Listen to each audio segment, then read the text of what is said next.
It was a sunny afternoon in the quiet little neighborhood of Oakwood Lane. The sun was shining bright, the birds were chirping, and the air smelled like fresh grass. This was where Jake Miller lived, and to him, life couldn't get any simpler or better. Jake was just a regular guy. He wasn't loud or fancy. He didn't cause trouble or bother anyone. He liked to keep to himself most of the time. He stayed in his little house, mowed his lawn every weekend, and spent hours messing around with his bright red tractor. That tractor was special to him. Really special. It wasn't just a machine, it was his pride and joy. He loved the way it looked, all shiny and red, sitting in his driveway. He loved the way it roared when he turned it on. To Jake, that tractor was like a best friend. Now, let me tell you a little more about Jake. He wasn't tall or short. He wasn't skinny or fat. He was just Jake. He had messy brown hair that stuck out under his old baseball cap. His hands were always a little dirty from working on his tractor, but he didn't mind. He wore the same blue jeans and faded t-shirt almost every day. He wasn't the kind of guy who cared about fancy clothes or showing off. He just liked his quiet life on Oakwood Lane. Every morning, he'd wake up, make a cup of coffee, and sit on his porch, looking out at the street. He'd wave at the neighbors if they passed by, but mostly, he kept things simple. That's how he liked it. But here's the thing, not everyone saw Jake the way he saw himself. Most people in the neighborhood didn't mind him. They'd say, "Oh, that's just Jake. He's a nice guy." But there was one person who didn't think Jake was nice at all. Her name was Karen Baxter, and she was the president of the HOA. HOA stands for Homeowners Association. It's a group that makes rules for the neighborhood, like how tall your grass can be or what color your house can be painted. Karen loved being in charge of the HOA. She loved making rules. And she loved telling people what to do. Karen wasn't like Jake. Not even a little bit. She was tall and skinny, with sharp eyes that could stare right through you. Her hair was always pulled back tight, like she was ready for a fight. She carried a clipboard everywhere she went, and she'd write things down on it all the time. Nobody knew exactly what she was writing, but it made her look important. Karen had a glare that could scare a grizzly bear. If she didn't like something or someone, you'd know it right away. Her lips would get all tight, her eyes would narrow, and she'd start talking in a loud, bossy voice. Everyone on Oakwood Lane knew not to mess with Karen. Well, almost everyone. See, Karen didn't like Jake. Not one bit. She didn't like how his garage was always messy. Jake kept tools and old parts scattered around in there because he was always fixing his tractor. To him, it was just his workspace. But to Karen, it was a disaster. "That garage is an eyesore," she'd say, shaking her head. She didn't like how loud his tractor was either. When Jake started it up, it made a big, rumbling noise that echoed down the street. Jake thought it sounded cool, like a lion roaring. But Karen? She'd cover her ears and march over to his house, yelling about noise pollution. She thought the tractor was too loud, too big, and just plain wrong for a nice neighborhood like Oakwood Lane.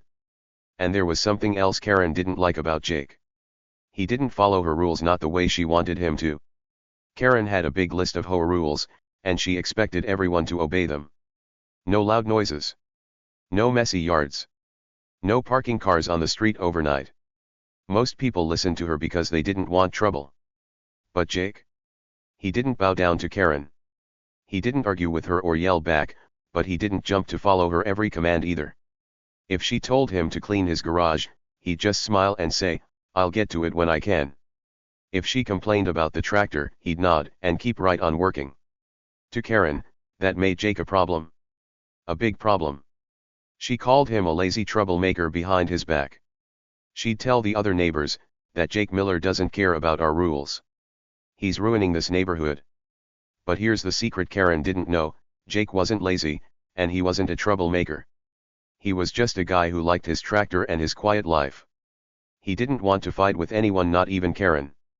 He'd let her complain and boss him around because he didn't see the point in arguing. Why waste time yelling when he could be fixing his tractor instead? Jake figured Karen would get tired of bugging him eventually. But what he didn't know yet was that Karen wasn't going to stop. Oh no. She was about to do something so crazy, it would change everything. Let's go back to that sunny afternoon for a minute. Picture it: the sun is high in the sky, the grass is green, and Jake is out in his driveway. He's got his toolbox open, and he's tightening a bolt on his tractor. The red paint shines in the sunlight, and Jake's humming a little tune to himself. He's happy. Everything feels right. Across the street, his buddy Mike is watering his flowers. Down the road, a couple of kids are riding their bikes. It's a perfect day on Oakwood Lane, or at least, it was supposed to be. Then Karen showed up.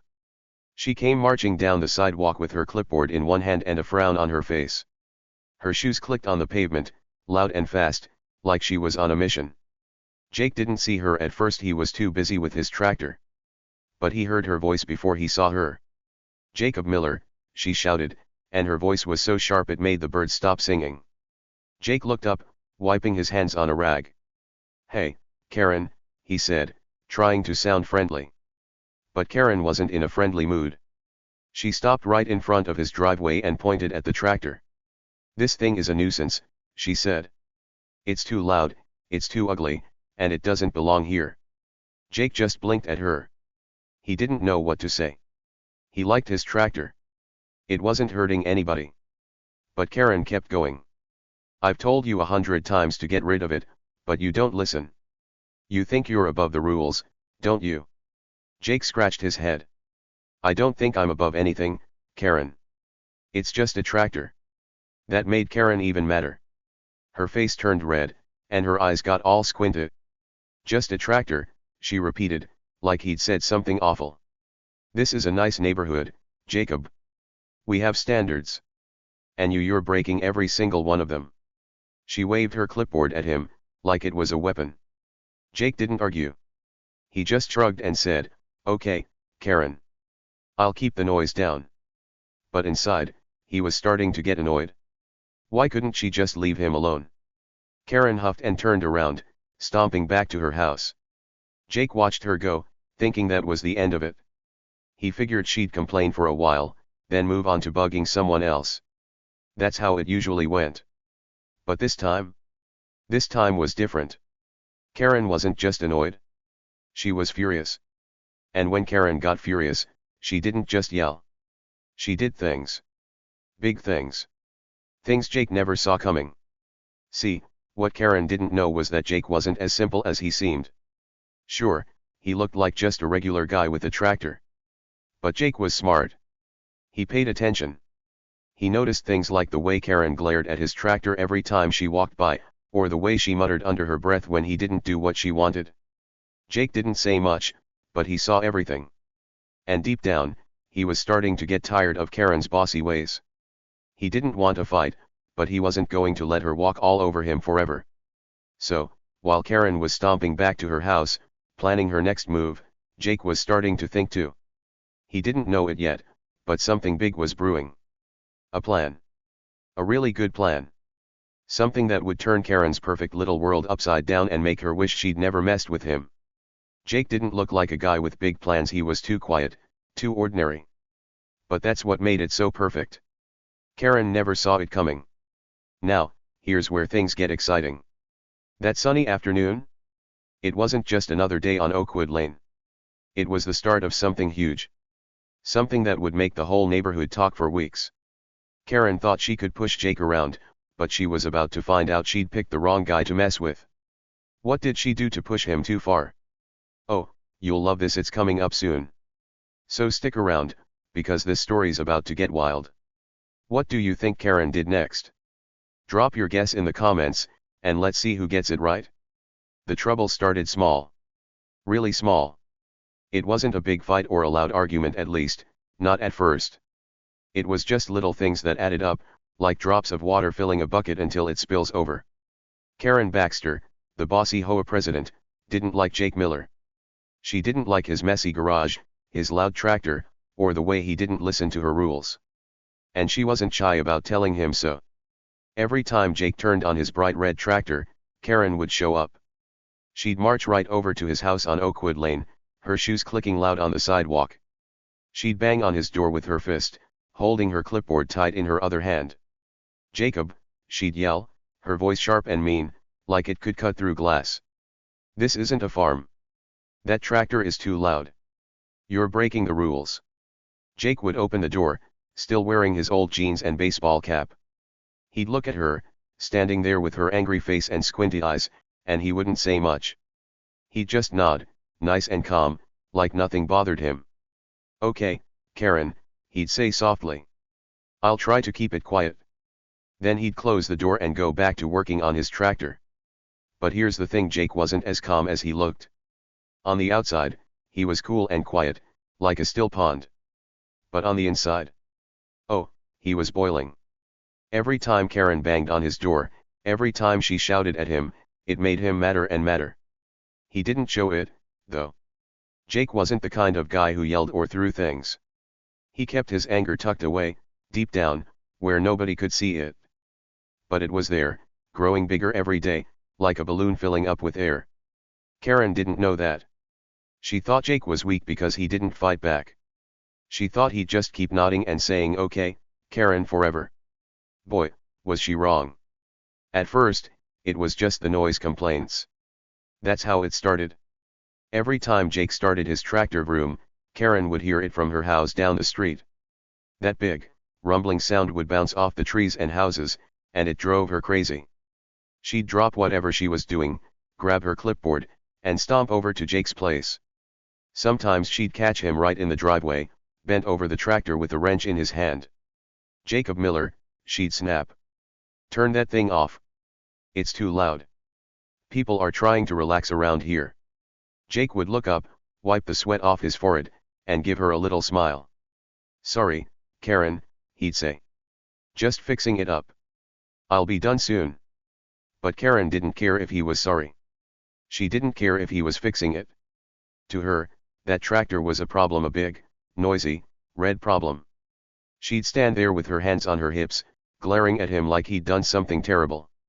"This neighborhood has rules, Jacob," she'd say. "And you're breaking them. I'm writing you up." Then she'd scribble something on her clipboard, turn around, and march back home. Jake would watch her go, shaking his head a little. He didn't understand why she hated his tractor so much. It wasn't hurting anybody. It was just a machine. But to Karen, it was like a monster ruining her perfect little world. This happened a lot. Not every day, but close. Maybe 3 or 4 times a week, Karen would show up, banging and yelling. Sometimes she'd come in the morning, when Jake was drinking his coffee on the porch. Sometimes she'd come in the afternoon, when he was mowing the lawn with the tractor. Once, she even came at night, when Jake was testing the engine under the garage light. "Jacob," she shouted through the dark. "It's 9 o'clock. Turn that racket off." Jake just sighed and flipped the switch. "Good night, Karen," he called back, trying to keep his voice nice. But inside, that boiling feeling was getting hotter. The neighbors started to notice. They'd peek out their windows when Karen came storming down the street. Some of them would laugh quietly, thinking it was funny how mad she got over a tractor. Others would roll their eyes and mutter, "There goes Karen again." Jake's buddy Mike, who lived across the street, thought the whole thing was hilarious. "She's got it out for you, man," Mike would say, grinning. "That lady hates your tractor more than anything." Jake would just shrug. "Guess so," he'd say. But he didn't laugh. He was tired of it, really tired. Still, Jake didn't do anything big about it yet. He kept his cool. He didn't yell at Karen or tell her to leave him alone. He didn't want a fight. He just wanted to enjoy his tractor in peace. So he'd nod, say "Okay, Karen," and wait for her to go away. That worked for a while. Karen would yell, write something on her clipboard, and leave. Jake would go back to his work, and everything would be quiet again. But then one day, something changed. Something big. Karen didn't just yell this time. She didn't just bang on the door and complain. No, this time, she crossed a line, a huge line. And that's when the real trouble started. It was a Tuesday afternoon. Jake had been at work all day. He had a job at a little hardware store a few miles away, selling tools and screws and paint cans. It wasn't a fancy job, but he liked it. He'd spend his day helping customers, stacking shelves, and chatting with his boss about the weather. That day, he'd been extra busy because a big shipment of nails came in, and he had to unload it all by himself. By the time he got home, The sun was starting to set. He was tired, his back hurt, and all he wanted was to sit on his porch with a cold drink and look at his tractor. That red machine always made him feel better, like everything was okay. Jake pulled his old pickup truck into the driveway and climbed out. He stretched his arms, yawned, and looked around. The street was quiet. The kids down the road were inside eating dinner. Mike was probably watching TV in his living room. Everything seemed normal. But then Jake turned to the spot where his tractor always sat, the spot right there in the driveway, next to his garage. And his heart stopped. The spot was empty. Totally empty. His tractor, his baby, was gone. At first, Jake thought he was seeing things. Maybe he was so tired his eyes were playing tricks on him. He blinked hard and looked again. Nope. Still empty. The tractor wasn't there. It wasn't in the garage either, he checked. It wasn't parked on the grass or hidden behind the house. It was just gone. Jake's stomach twisted up tight, like someone had tied it in a knot. That tractor was his favorite thing. He'd spent years fixing it up, painting it, making it perfect. And now it was missing. He stood there for a minute, staring at the empty spot. His mind was racing. Where could it be? Did someone take it? Did it roll away somehow? No, that didn't make sense. Tractors don't just roll off on their own. Jake scratched his head, trying to figure it out. He didn't want to panic. Not yet. Maybe there was a simple answer. Maybe he'd parked it somewhere else and forgot. But deep down, he knew that wasn't true. He always left it in the same spot. Always. So Jake started asking around. He walked over to Mrs. Carter's house next door. She was an old lady who liked to sit by her window and knit. "Hey, Mrs. Carter," Jake said, knocking on her door. "Did you see my tractor today? It's not in my driveway." Mrs. Carter peeked out, her glasses slipping down her nose. "No, dear," she said. "I didn't see anything. Been knitting all day." Jake thanked her and moved on. He asked the Thompsons down the street, but they hadn't seen it either. Nobody had any answers. Jake was starting to feel sick. His tractor was gone, and he didn't know why. He walked back to his driveway, kicking a pebble with his shoe. What was he going to do? Call the police? Look for it himself? He didn't even know where to start. But then he heard a voice, a familiar, jokey voice. It was Mike, his buddy from across the street. Mike was leaning on his mailbox, watering his flowers with a hose. He had a big smirk on his face, like he knew something funny. "Hey, Jake." Mike called out. "Lose something?" Jake looked over, frowning. "Yeah, my tractor's gone." "You see anything?" Mike's smirk got bigger. He turned off the hose and walked closer, lowering his voice like he was telling a secret. "Check Karen's garage, man," he said. "I saw her eyeballing your tractor yesterday. She was standing there, staring at it, all sneaky-like." Jake's stomach twisted even tighter. Karen. Could she really do that? Could she really be that bold? He didn't want to believe it. Taking someone's tractor wasn't just mean, it was stealing. That was a big deal. But then he thought about it. Karen hated that tractor. She'd been complaining about it for months. She'd banged on his door, yelled at him, written him up on her stupid clipboard. Maybe she'd finally had enough. Maybe she'd decided to get rid of it herself. Jake looked at Mike, his eyes wide. "You serious?" he asked. Mike nodded, still smirking. "Dead serious, man. Go check it out." Jake didn't say anything for a second. He just stood there, letting it sink in. Karen. His tractor. Her garage. It sounded crazy, but it also made sense. Too much sense. And that boiling feeling inside him. It was back, hotter than ever. Oh, you bet Karen was bold. Bolder than Jake ever thought. She didn't just want his tractor gone, she'd taken it. And that was the line she shouldn't have crossed. Jake wasn't just annoyed now. He was mad. Really mad. And he wasn't going to let this slide. Not this time. Stick around, because things are about to get wild. Jake stood there in his driveway, staring at the empty spot where his tractor used to be. The sun was almost gone now, painting the sky orange and pink. The air was getting cooler, but Jake didn't feel it. All he could feel was that twisty, sick feeling in his stomach and that hot, boiling anger growing bigger every second. Mike's words kept bouncing around in his head. Check Karen's garage, man. I saw her eyeballing your tractor yesterday. Could it be true? Could Karen really have taken it?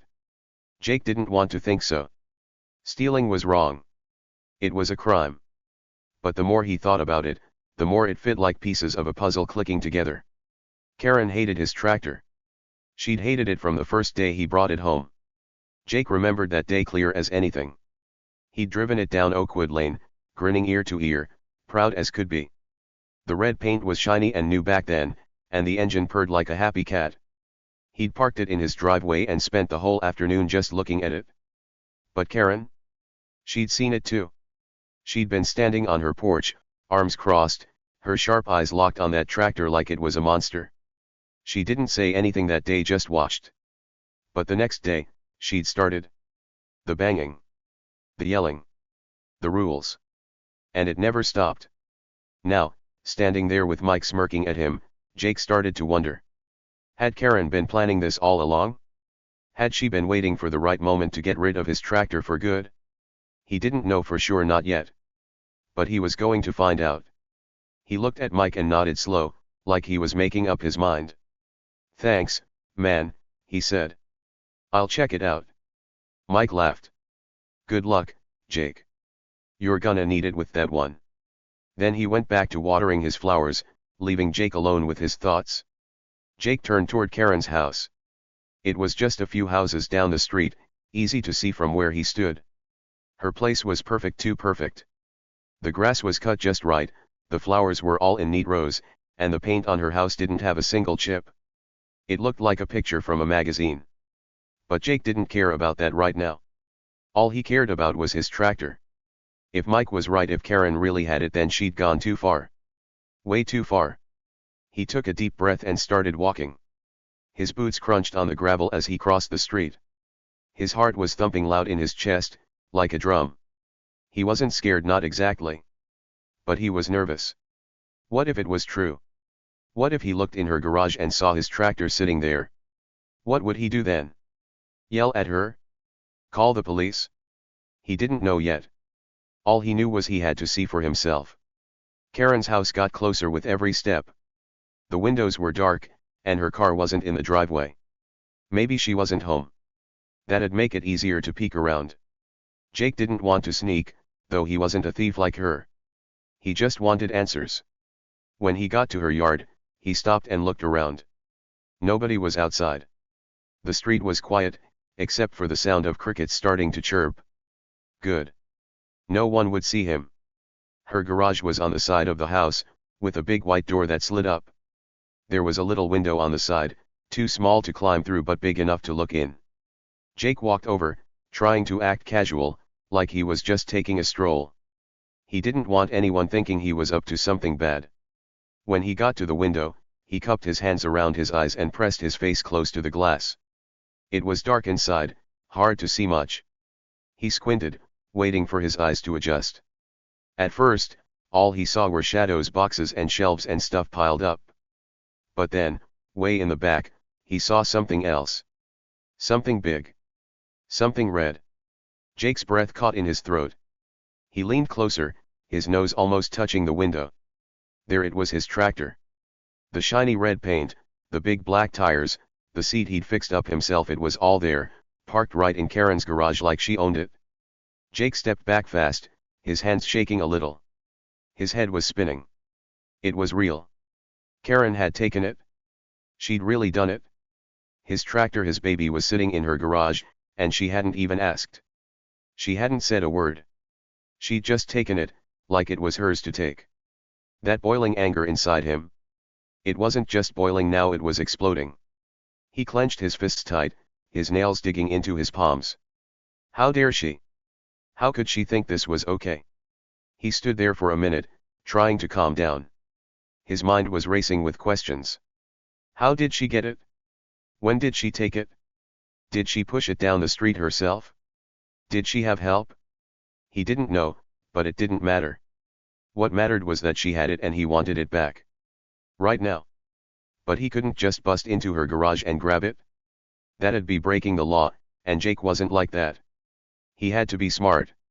He had to think. He turned away from the window and started walking back to his house.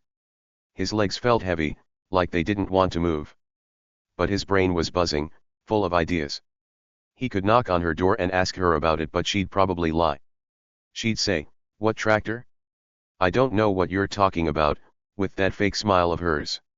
He could tell the HOA, but they wouldn't do much. Karen was the boss of them, after all. No, he needed something better. Something that'd make her sorry she ever touched his stuff. When he got back to his driveway, he sat down on the porch steps. The empty spot where his tractor used to be stared back at him, like a big hole in his life. He pulled off his cap and ran a hand through his messy hair. He was madder than he'd ever been, but he wasn't going to let it take over. Not yet. He was going to use it. That anger was fuel, and he was going to burn it smart. Mike was still across the street, fiddling with his hose. He looked over and waved. "Find anything?" he called. Jake nodded slow. "Yeah," he said, his voice low. "It's in her garage." Mike's eyes got wide, and he let out a big laugh. "No way. I told you, man. She's nuts." Jake didn't laugh. He just stared at the ground, thinking. Mike stopped laughing when he saw Jake's face. "You okay?" he asked. Jake looked up. "Not yet," he said. "But I will be." That's when Jake started to plan. He didn't know exactly what he was going to do, but he knew one thing for sure: Karen wasn't getting away with this. She'd crossed a line, a big one, and Jake wasn't going to just nod and say, "Okay, Karen, this time." She thought he was weak. She thought he wouldn't fight back. But she didn't know Jake, not really. He was quiet, yeah, but he wasn't a pushover. And he was done letting her boss him around. The night got darker, and the stars came out. Jake sat on his porch for a long time, watching Karen's house. Her lights were still off. She wasn't home yet. Good. That gave him time to think. Time to figure out his next move. He didn't want to just get his tractor back, he wanted Karen to learn a lesson. She couldn't just take things from people. She couldn't treat him like dirt and expect him to take it. Not anymore. The more he thought about it, the madder he got. He remembered all the times she'd banged on his door. All the times she'd yelled about rules and noise. All the times she'd looked at him like he was nothing. And now this stealing his tractor? It was too much. Way too much. That tractor wasn't just a thing to Jake. It was his hard work. His time. His happiness. And Karen had taken it like it didn't matter. But Jake wasn't helpless. He wasn't going to sit there and cry about it. He was going to do something. Something big. Something that'd make Karen wish she'd never even looked at his tractor. He didn't know what it was yet, but he could feel it coming, a plan, sharp and clear, growing in his mind. He leaned back on the steps, looking up at the sky. The boiling inside him was still there, but now it had a purpose. Karen thought she'd won. She thought she'd gotten rid of that noisy, ugly tractor once and for all. She thought Jake would just give up and let her have her way, like always. But she didn't know what was coming. She didn't know Jake had seen it in her garage. She didn't know he was mad enough to fight back. And she definitely didn't know he was already planning something that'd turn her perfect little world upside down. So yeah, the trouble started small, with a bang on the door and a loud voice. But now it was big. Bigger than Karen ever expected. She'd crossed that line, and Jake was ready to cross one right back. What was he going to do? Oh, you'll see. It's coming up soon, and it's going to be good. Really good. Stick around, because this story's just getting started. Jake wasn't the kind of guy who got mad and acted crazy right away. He didn't jump to conclusions or start shouting without thinking. No, Jake was smarter than that. He liked to figure things out slow and careful, like putting together a puzzle one piece at a time. So even though his tractor was gone and Mike had told him to check Karen's garage, Jake didn't run over there all wild. He wanted to be sure. He wanted to catch Karen in a way she couldn't wiggle out of. So he played it smart, real smart. The day after he found his tractor missing, Jake decided to talk to Karen. It was a bright morning, with the sun shining and a cool breeze blowing through Oakwood Lane. Jake put on his old baseball cap, pulled on his boots, and walked down the street to her house. He didn't stomp or march like Karen always did. He strolled, nice and easy, like he was just saying hi to a friend. When he got to her door, he knocked soft, not loud. He didn't want her to think he was mad. Not yet. Karen opened the door after a minute. She was wearing her usual tight ponytail and holding that clipboard she loved so much. Her sharp eyes looked at Jake, and her lips were already starting to frown. "What do you want, Jacob?" she asked, her voice all snappy. Jake smiled a little, keeping his tone light and friendly. "Hey, Karen," he said. "You seen my tractor anywhere? It's not in my driveway, and I'm kinda worried about it." He watched her face close, waiting to see what she'd do. Karen's cheeks turned red, bright red, like an apple. Her eyes got big for a second, and she started to talk fast. "Why would I know anything about that junk?" she said, stumbling over her words. "I don't care about your stupid tractor." She crossed her arms tight and glared at him, but Jake saw something. Right there, in her eyes, he caught it, a little flicker of guilt. It was quick, like a shadow moving across the floor, but it was there. She looked away fast, staring at her clipboard instead of him. Jake didn't say anything else. He just nodded. "Okay, Karen. Just thought I'd ask. See ya." Then he turned and walked away, acting like nothing was wrong. But inside, Jake's mind was buzzing. That flicker in her eyes, it told him something. Karen wasn't good at hiding stuff. She acted all tough and bossy, but when she got nervous, you could see it. That red face, that fast talking, that guilty look, it was like she was shouting, "I did it," without even knowing it. Jake's stomach twisted again, but this time it wasn't just worry. It was excitement. He was starting to figure it out. Karen knew something about his tractor. Maybe Mike was right. Maybe she really had it. Jake didn't go straight home after that. He walked around the block, thinking hard. He didn't want to rush. If Karen had his tractor, he needed proof. He couldn't just say, "Hey, you took it," and expect her to give it back. She'd lie. She'd say, "No, I didn't," and slam the door in his face. Jake needed to see it with his own eyes. He needed to catch her red-handed. So he made a plan, a little one, just for that night. He'd wait until it was dark, then check her garage.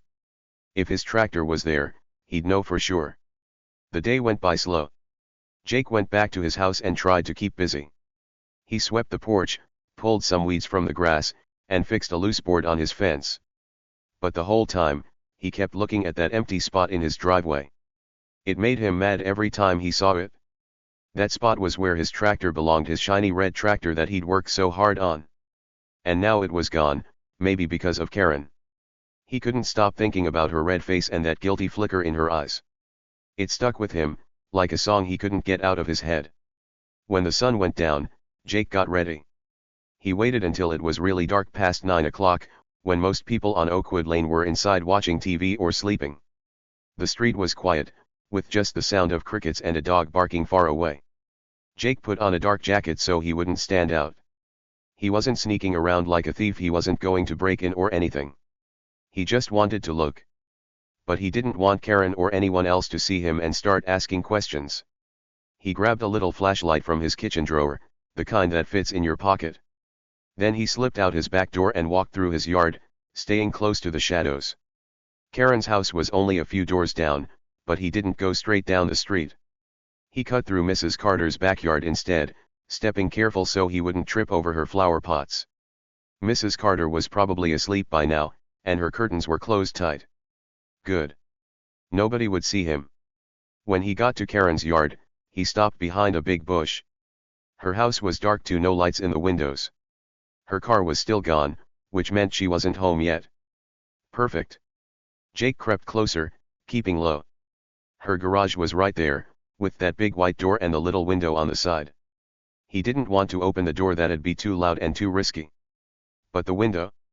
That'd work. He could peek through it and see inside. Jake moved slow, like a cat sneaking up on a bird. He got to the window and crouched down a little. The glass was dirty, with smudges and dust all over it. He wiped it with his sleeve, just enough to make a clear spot. Then he pressed his face close, cupping his hands around his eyes to block out the moonlight. It was dark inside the garage, really dark. He couldn't see much at first, just blurry shapes. He clicked on his flashlight, keeping the beam low so it wouldn't shine too bright. He pointed it through the window, moving it slow. There were boxes stacked up along one wall. A broom and a shovel stood in the corner. Some old paint cans were piled near the door. Normal garage stuff. But then the light hit something else, something big and red. Jake's heart jumped. He moved the flashlight a little more, and there it was, his tractor. His shiny red tractor, tucked away in the back of Karen's garage like it belonged there. The black tires, the metal hood, the seat he'd patched up himself, it was all there, clear as day. Jake turned off the flashlight fast and stepped back. His hands were shaking now, and his breathing was quick.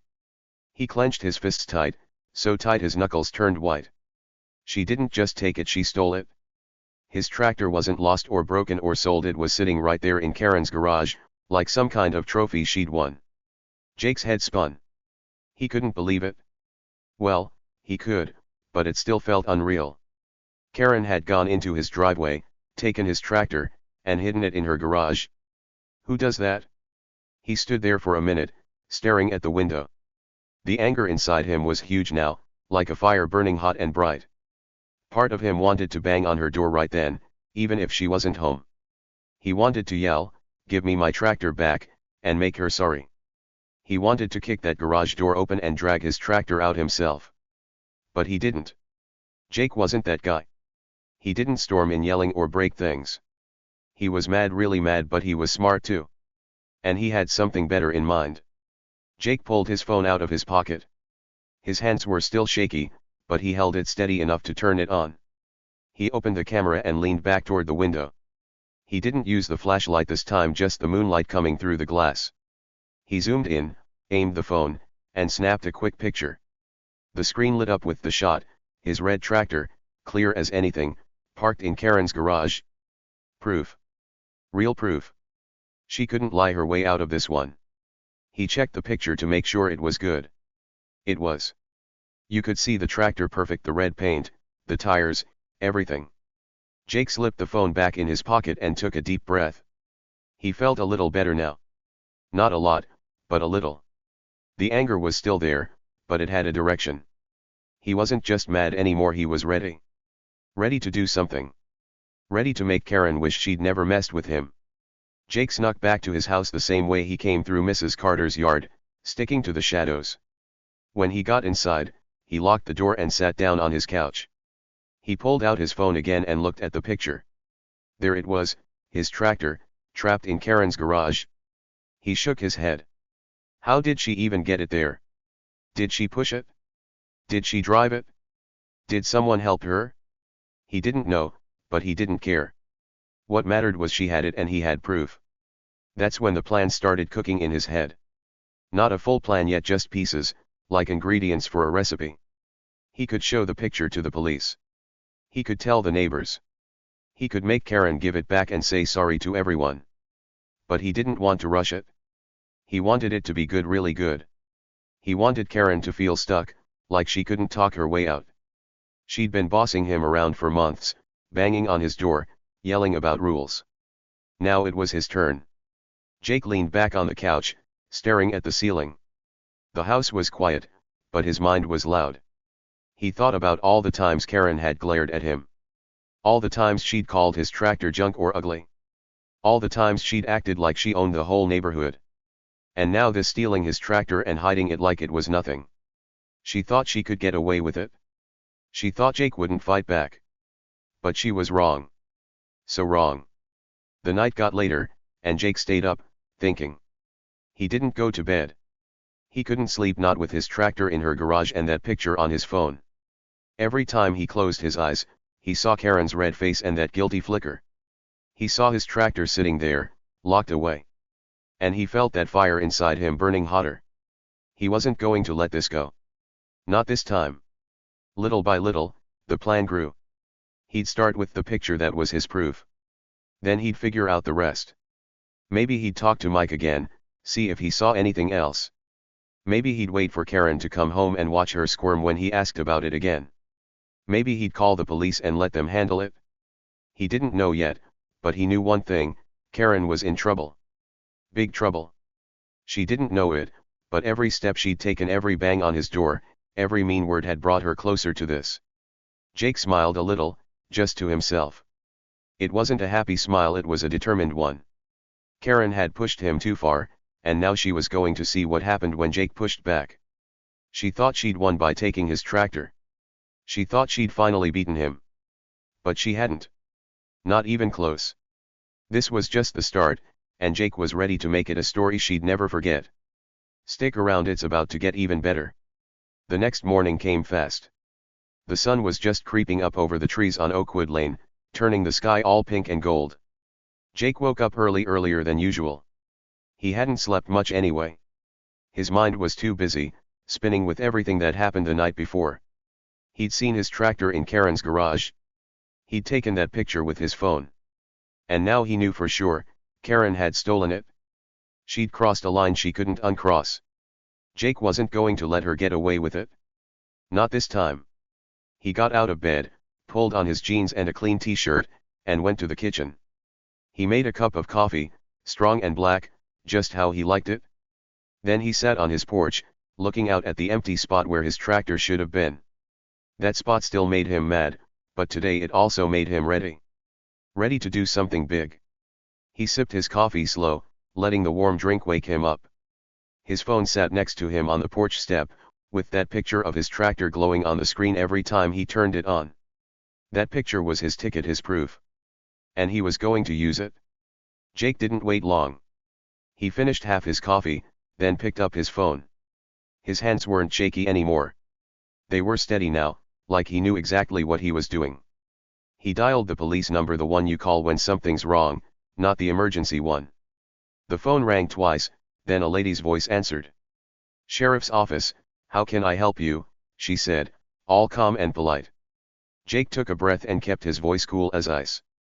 "Yeah, hi," he said. "I'd like to report a stolen tractor." The lady on the phone asked him some questions. What did it look like? When did it go missing? Where was it last? Jake told her everything. "It's bright red," he said. "Big black tires, shiny paint. I left it in my driveway 2 days ago, and now it's gone." The lady typed something. He could hear the click-clack of her keyboard. Then she asked, "Do you have any idea where it might be?" Jake smiled a little, just to himself. "Yeah," he said. "I got a picture of it in my neighbor's garage. I can send it to you." The lady paused, like she was surprised. "Okay," she said. "Send it over. We'll take a look." Jake hung up and opened his phone. He found the picture, the one he took last night through Karen's garage window. His red tractor was clear as day, parked there like it belonged. He sent it to the number the lady gave him, then leaned back on the porch step. Now he just had to wait. He sipped his coffee again, watching the street. It was quiet out there. Most people were still asleep, or maybe eating breakfast inside. Karen's house looked the same as always, perfect and still. Her car was back in the driveway now, so she was home. Good. That made things easier. About an hour later, Jake heard a sound, tires crunching on the road. He looked up, and there they were, 2 police officers in a black and white car, rolling slow down Oakwood Lane. His heart beat a little faster, but he didn't move. He just sat there, coffee cup in hand, watching. The car didn't turn toward his house like he thought it might. Nope. It kept going, straight to Karen's. They parked right in front of her perfect little yard, the lights on top of the car flashing red and blue. Jake grinned. This was it. He stayed on his porch, leaning forward a little so he could see better. The 2 officers got out of the car. One was tall with a big hat, and the other was shorter with sunglasses. They looked serious, like they meant business. They walked up Karen's neat path, past her perfect flowers, and knocked on her door. Jake couldn't hear what they said, but he could guess. They were there about the tractor. His tractor. Karen opened the door after a few seconds. Jake could see her from where he sat. She was all smiles at first, her ponytail bouncing as she stepped out. She probably thought she could talk her way out of anything. Karen was good at that, talking fast and acting sweet when she wanted to. "Good morning, officers," she said loud enough for Jake to hear. Her voice was high and chirpy, like she was happy to see them. Jake bet she thought they were there about something else, maybe a lost dog or a noisy neighbor. She had no idea what was coming. The tall officer tipped his hat a little. "Morning, ma'am," he said. "We're here about a tractor. A red one. You know anything about that?" Karen's smile froze. Jake saw it clear as anything. It was like someone hit pause on her face. Her eyes got wide, and her mouth stayed open for a second too long. Then she tried to fix it. She laughed, but it sounded fake, like a cough. "A tractor," she said. "Why would I know about a tractor?" The shorter officer held up a phone. Jake's picture was on the screen. "This tractor," he said. "We got a report it was stolen. And this photo shows it in your garage." Karen's smile dropped like a rock. Her face went pale, then red, then pale again. She looked like she didn't know what to say. Jake sipped his coffee, watching her squirm. He didn't feel bad, not one bit. She'd taken his tractor. She deserved this. Karen started talking fast, her hands waving around. "That's mine," she sputtered. "I didn't steal it. He gave it to me." She pointed down the street toward Jake's house, her finger shaking a little. Jake raised an eyebrow. Gave it to her? That was the dumbest lie he'd ever heard. He loved that tractor. He'd never give it away, especially not to Karen. The officers didn't look like they believed her either. The tall one crossed his arms, and the shorter one tilted his head. "He gave it to you?" the tall one asked. "When did he do that?" Karen's mouth opened and closed, like a fish out of water. Yesterday," she said. "He said he didn't want it anymore." The officers looked at each other. Jake could tell they weren't buying it. Why would he give her a tractor he'd spent years fixing up? Why would he report it stolen if he gave it away? It didn't make sense, and they knew it. The shorter officer held up the phone again. "This matches the description he gave us," he said. "Red tractor, black tires, parked in your garage. You got any proof he gave it to you?" Karen's face got redder. She didn't have proof because it wasn't true. I don't need proof," she snapped. "It's mine. He's lying." But her voice was high and shaky now, not bossy like usual. She was falling apart, and Jake could see it all from his porch. He took another sip of coffee, grinning a little bigger. This was better than he'd hoped. The tall officer shook his head. "Ma'am," he said, "we're gonna need to see that tractor. Can you open your garage?" Karen froze again. Her hands dropped to her sides, and she stared at the officers like they just asked her to fly to the moon. "My garage," she said, her voice small. "Why?" The shorter officer stepped closer. "Because if it's stolen, we need to check it out," he said. "Open the door, please." Karen didn't move at first. She just stood there, blinking fast. Jake could almost hear her brain spinning, trying to think of a way out. But there wasn't one. She'd been caught. Finally, she turned slow and walked to the garage door. Her hands were shaking as she pressed a button on the wall. The big white door started to slide up, making a loud rumbling sound. Jake leaned forward on his porch, watching close. And there it was, his tractor. Shiny and red, sitting right there in Karen's garage, just like in the picture. The officers stepped inside, looking it over. The tall one bent down, checking the tires. The shorter one ran his hand along the hood. "Matches the description perfect," the shorter one said. "Same scratches, same paint." The tall one nodded. "Yup. This is it." Karen stood by the door, her arms crossed tight. "I told you, it's mine," she said again, but her voice was weaker now. The officers ignored her. They walked back out and faced her. The tall one pulled something shiny from his belt handcuffs. "Ma'am," he said, "you're under arrest for theft." Karen's jaw hit the floor. Literally, she opened her mouth so wide, Jake thought it might fall off her face. "Arrest?" she squeaked. "Me? You can't do that." The shorter officer took her arm, gentle but firm. "We can," he said. "You took something that wasn't yours. That's stealing." He started putting the handcuffs on her wrists, clicking them shut. Karen pulled back a little, but it didn't work. "This is ridiculous," she yelled. "I'm the HOA president. I don't steal." But the officers didn't care. They'd seen the proof, Jake's proof, and that was that. Jake watched it all, his coffee cup warm in his hands. Karen's little lie had fallen apart, just like he'd hoped. "That's mine," she'd said. "He gave it to me." But nobody believed her, not the cops, not Jake, not even herself, probably. The officers led her out of the garage, her hands behind her back. She was still yelling, her voice echoing down the street. "This is a mistake. You'll be sorry." The tall officer opened the back door of the police car, and the shorter one helped Karen in. She glared out the window, her face red and sweaty. Jake caught her eye for a second, just a second, and he grinned. Not a mean grin, just a satisfied one. She'd messed with him for months. She'd banged on his door, yelled at him, stolen his tractor. And now she was the one in trouble. Big trouble. The officers closed the car door and got in the front. The lights flashed again, and the car started to roll away. Karen's head turned, staring at Jake as they drove past his house. He raised his coffee cup a little, like a toast. "See ya, Karen," he said under his breath. Then he took another sip and leaned back. The car turned the corner, and she was gone. Jake sat there for a minute, letting it sink in. His tractor was still in her garage, but he'd get it back soon. The cops would make sure of that. Karen was caught. Her big plan to get rid of his tractor had blown up in her face. She'd thought she could take it and lie her way out, but Jake had been smarter. That picture, that phone call, that cool as ice voice, he'd played it perfect. And now she was the one paying for it. The street got quiet again. The birds started singing, like nothing had happened. Jake finished his coffee and set the cup down. He felt good, really good. Not just because Karen was gone, but because he'd stood up for himself. She'd pushed him too far, and he'd pushed back.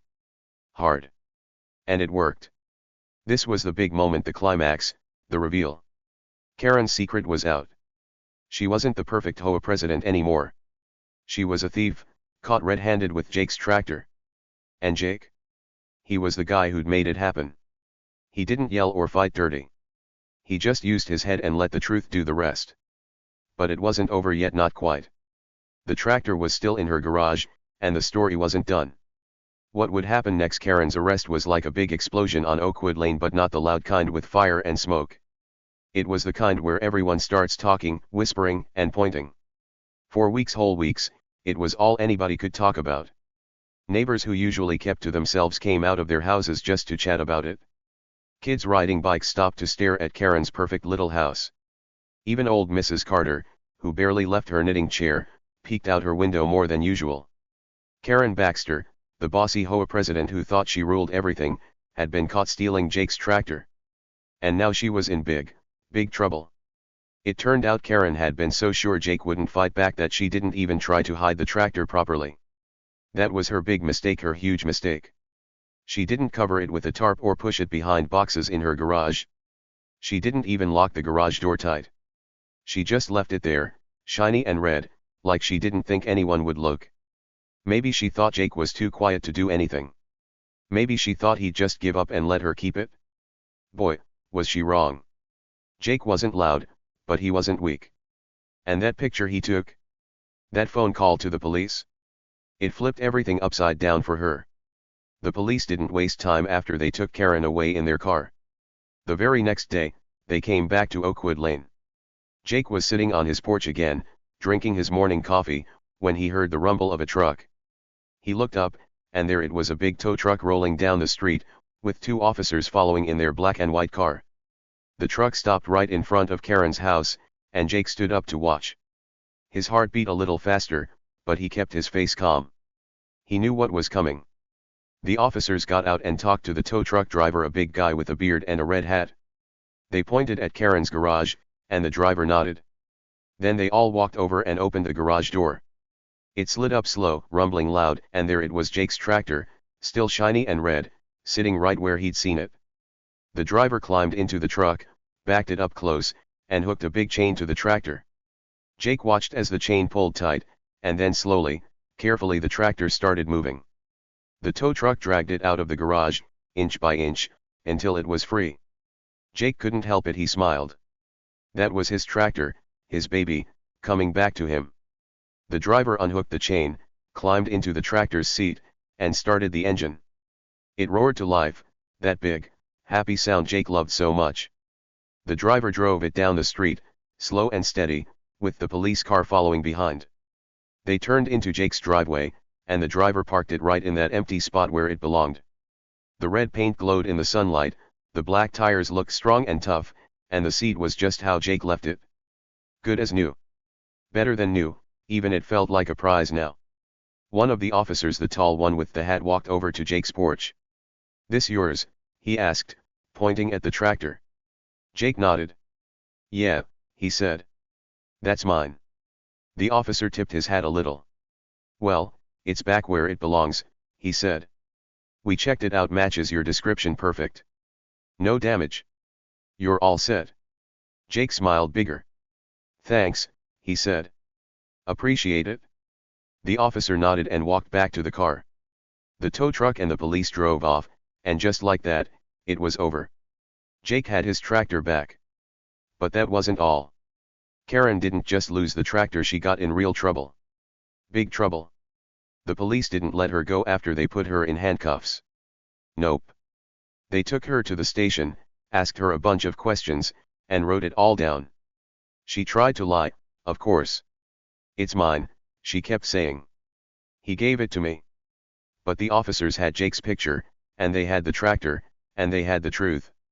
Karen didn't have any proof, just her words, and those didn't mean much now. So they slapped her with a theft charge.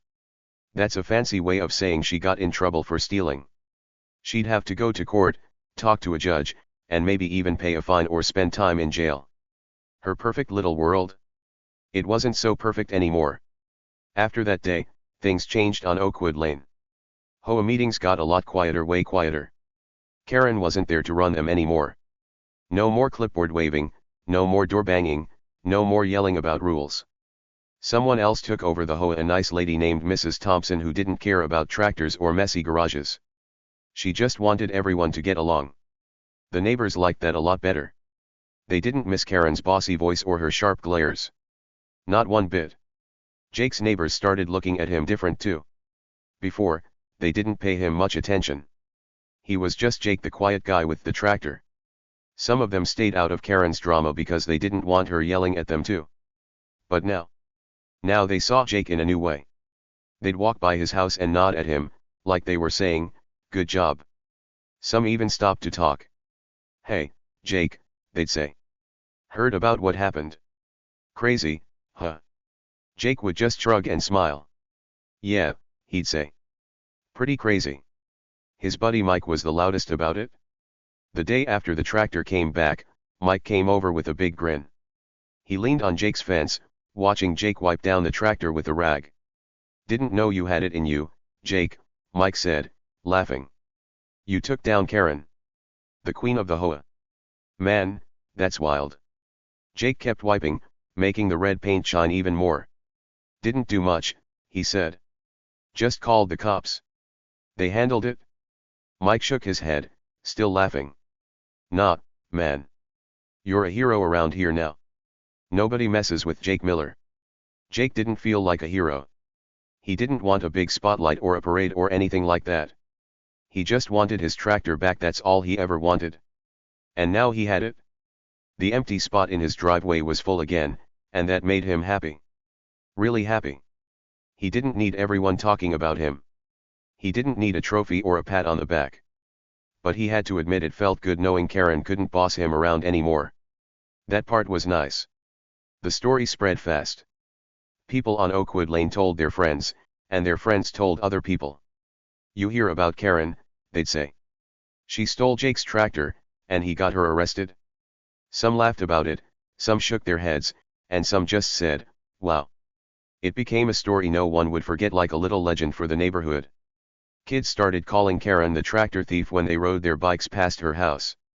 Even Mrs. Carter told her knitting group about it, adding extra details to make it sound bigger. "He outsmarted her good," she'd say, her needles clicking away. Jake didn't mind the talk. He just went back to his quiet life. He'd wake up early, drink his coffee on the porch, and tinker with his tractor like always. The engine roared when he started it, and he'd smile at that sound. Sometimes he'd mow the lawn with it, cutting the grass nice and even. Sometimes he'd just sit in the seat, feeling the sun on his face. It was his again, really his, and that's what mattered. Karen's house stayed quiet after that. Her car was gone a lot, probably because she was dealing with the police and the court. The neighbors didn't see her much anymore. Some said she might move away, too embarrassed to stay. Others said she'd come back and act like nothing happened. Jake didn't care either way. She wasn't his problem now. She'd made her mess, and she had to clean it up herself. One afternoon, a few days after the tractor came back, Jake was in his driveway, checking the oil. Mike came over again, carrying 2 cold sodas. He handed one to Jake and sat on the porch step. "So," Mike said, popping open his can, "what's it feel like? Winning like that?" Jake took a sip of his soda and thought about it. "Feels good," he said. "Not loud good, just quiet good. Like things are right again." Mike nodded. "Yeah," he said.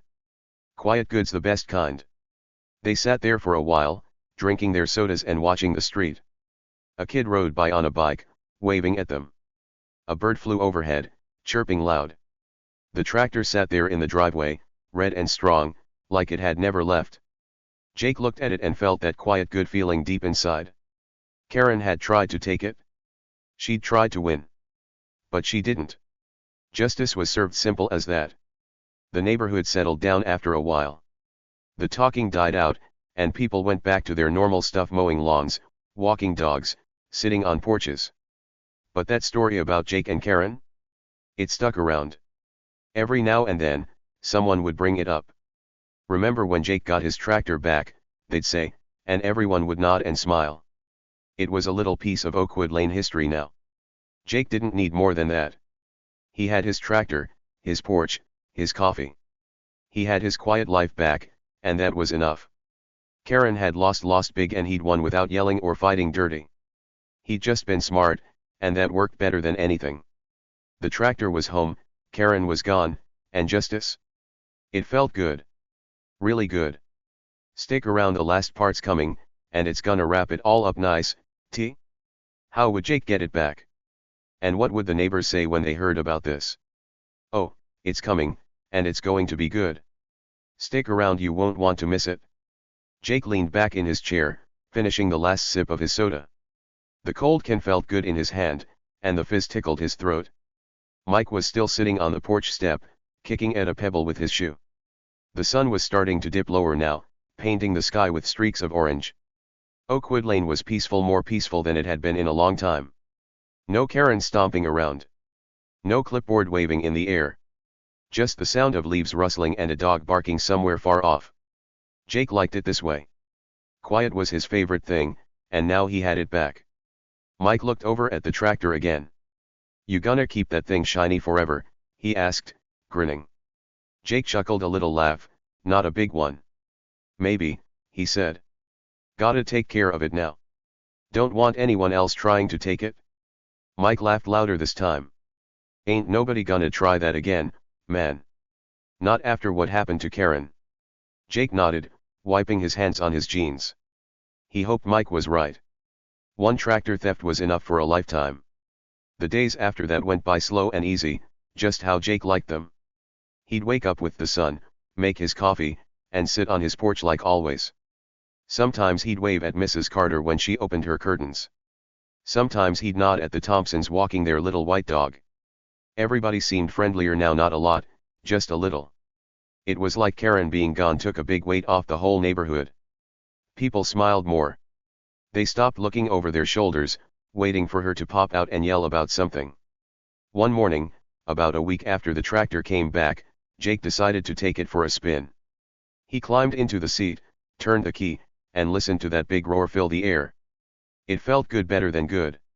He drove it down the driveway, slow and careful, then turned onto the street. The wheels bumped over the pavement, and the engine hummed loud and strong. He didn't go far, just up and down Oakwood Lane a couple times. But every house he passed, somebody looked out. Kids waved from their yards. Mr. Thompson gave him a thumbs up.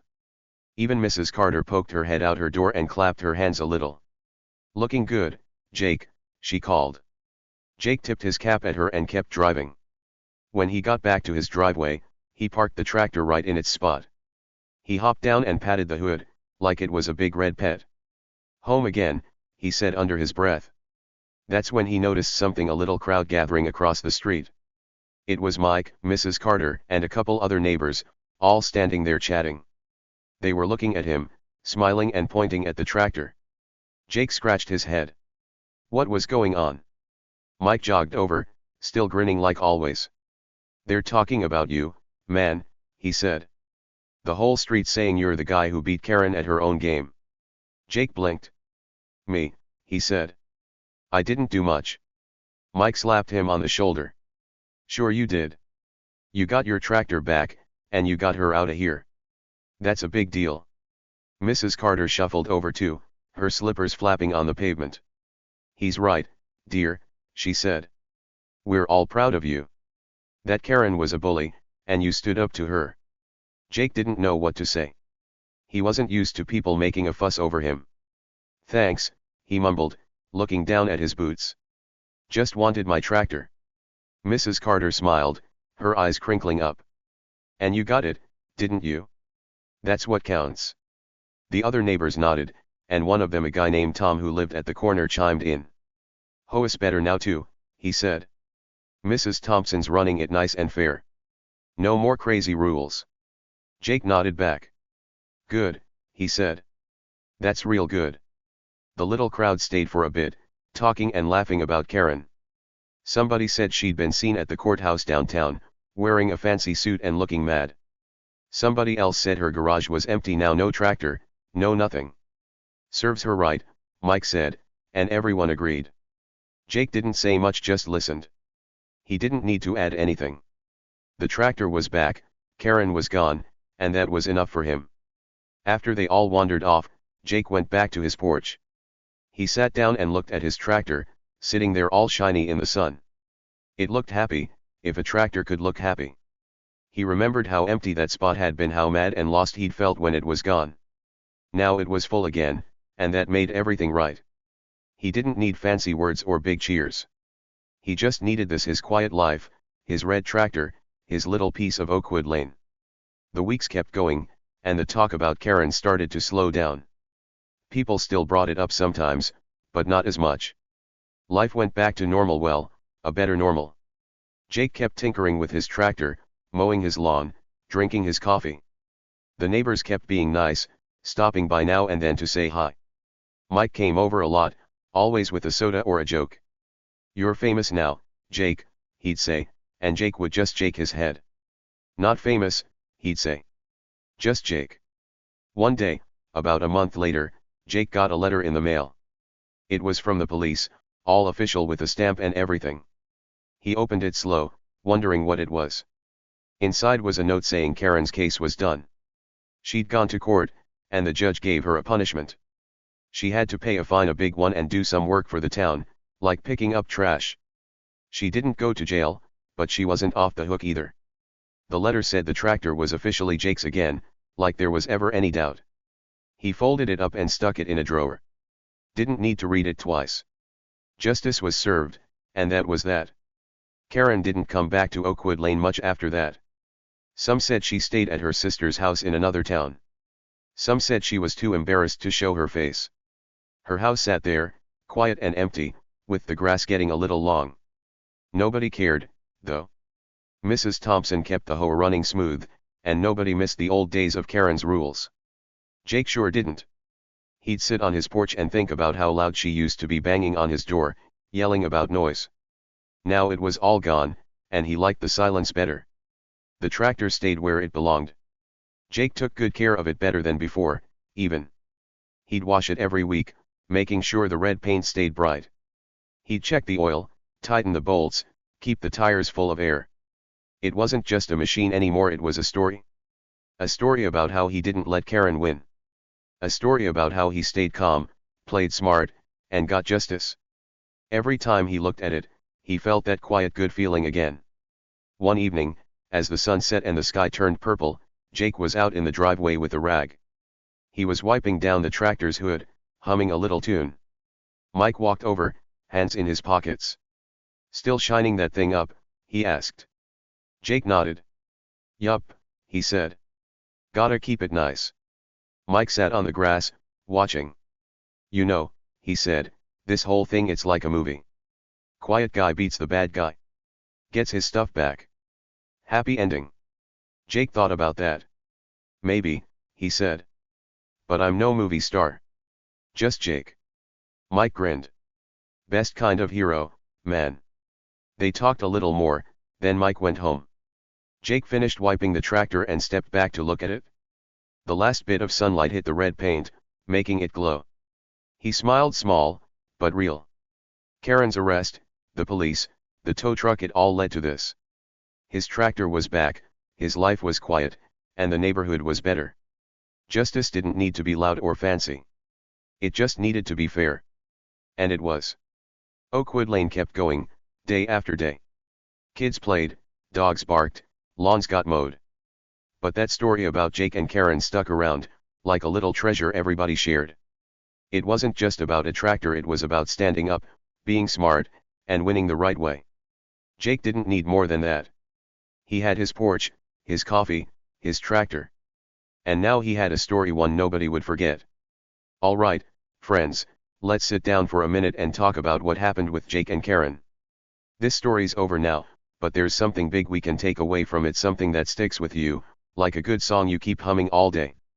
So here's the thing, sometimes the people who act like they own the world, like they're the boss of everything, are the ones who trip the hardest when they fall. And when they do, oh, it's a big tumble. Karen thought she could push Jake around forever. She thought she could take his tractor and get away with it. But she didn't see him coming, not the quiet guy with the red tractor. And that's where it gets good. Jake didn't yell or fight dirty. He didn't bang on doors or throw a fit like Karen did. Nope. He used his head instead. He stayed calm, even when he was mad inside. He took that picture, called the police, and let the truth do all the work. And guess what? It worked better than any shouting match ever could. Karen tripped over her own big ideas, and Jake? He walked away with his tractor and a win that felt just right. That's the kind of victory that tastes sweet like a cold popsicle on a hot day. Not loud, not messy, just perfect. So maybe there's something here for all of us. Think about it. Have you ever had someone try to push you around? Maybe a kid at school who acts like they're in charge? Or somebody who takes your stuff and thinks you won't do anything? It happens, right? People like that can make you feel small, like you don't matter. Karen made Jake feel that way for a long time, banging on his door, calling his tractor junk, acting like she ruled Oakwood Lane. But Jake showed us something cool: you don't have to be loud or mean to win. You can stay calm, stay smart, and still come out on top. Next time someone tries to boss you around or take something that's yours, remember Jake. Picture him on his porch, sipping his coffee, figuring it out step by step. He didn't let Karen's big voice scare him. He didn't let her clipboard or her rules stop him. He just thought about what was right. His tractor belonged to him, not her, and he made it happen. You can do that too. Maybe you won't call the police or catch a thief in a garage, but you can stand up for yourself in your own way. Use your head, keep cool, and let the truth help you out. It works. Jake proved it. And that victory? Oh, it's so much sweeter when you win like that. When you fight dirty or yell loud, it might feel good for a minute, but it leaves a mess. Jake's way didn't leave a mess. It left a story, a good one. He got his tractor back, Karen got what she deserved, and the whole neighborhood ended up happier. That's the sweet stuff. It's like winning a game fair and square, no cheating, no tricks, just you being you and doing what's right. Doesn't that sound better? Let's think about Karen for a second too. She wasn't all bad, maybe. She just got too big for her boots, you know? She thought being the HOA president meant she could do anything, make rules, boss people, even take Jake's tractor. But when you act like that, like you're better than everyone, it's like building a tower out of blocks. It looks tall and strong, but one little push, and bam, it's all on the ground. Karen's tower fell hard. She tripped because she didn't think Jake would push back. She didn't think the quiet guy had it in him. That's a lesson right there, don't judge people by how loud they are. The quiet ones. They've got power too. Jake's power wasn't in his voice or his fists. It was in his brain and his heart. He cared about his tractor not because it was fancy or expensive, but because it was his. He worked on it, fixed it, made it shine. It meant something to him, and Karen couldn't see that. She thought it was just a noisy old thing. But Jake knew better, and he didn't let her take that away. That's another thing to hold onto, the stuff you love, the stuff that's yours it's worth fighting for. Not with yelling or crying, but with smarts and guts. So what about you? What would you have done if Karen stole your stuff? Picture it. Say you've got something special, maybe a bike, a toy, a book you really like. And somebody like Karen comes along, takes it, and acts like it's no big deal. Would you yell at her? Would you cry and give up? Or would you be like Jake, calm and clever, finding a way to get it back? There's no wrong answer, but Jake's way sure worked out nice. Maybe you'd take a picture too. Maybe you'd tell someone you trust, like a teacher or a grown-up. Maybe you'd just wait and watch until you had a plan. What do you think? I'd love to hear it. Drop your ideas in the comments below. This whole wild ride with Jake and Karen, it's a story that sticks with you. It's not just about a tractor or a mean lady with a clipboard. It's about how you don't have to be the loudest person in the room to win. It's about how the truth can be stronger than any lie, if you use it right. It's about how even the quiet kids, the ones who don't make a fuss, can surprise everybody when it counts. Jake surprised Karen. He surprised the neighbors. And maybe he surprised himself a little too. That's the cool part. You don't have to change who you are to stand up for what's right. Jake didn't turn into a big, loud fighter. He stayed Jake, quiet, simple Jake with his coffee and his tractor. And that was enough. More than enough. So maybe you don't have to change either. If you're quiet, that's okay. If you're loud, that's okay too. Just be you, and when someone pushes you too far, use what you've got, your smarts, your heart, your own little way of making things right. It'll work out, just like it did for Jake. Let's wrap this up with one last thought. Life's full of Karens, people who think they can take what's yours or tell you what to do. But it's full of Jakes too, people who don't give up, who find a way to win without losing themselves. Be a Jake. Stay calm when it's tough. Stay smart when it's tricky. And when you win, because you will, it'll feel so good, you'll never forget it. That sweet taste of victory. It's waiting for you, just like it waited for Jake on his porch with his tractor back where it belonged. Oh, and one more thing, this story was a wild ride, wasn't it? From Karen stealing the tractor to Jake getting it back, it's been a crazy trip down Oakwood Lane. If you liked it, give it a big thumbs up. Tell me what you thought in the comments. What would you have done? Did you cheer for Jake? Did you laugh when Karen got caught? I want to know. And don't go away, there's more stories coming, just as fun and wild as this one. See you next time, friends. Okay, let's stretch this out some more to hit that 5,000 word mark for sure. We've got the main idea down: Jake's quiet win, Karen's big fall, and a lesson for all of us.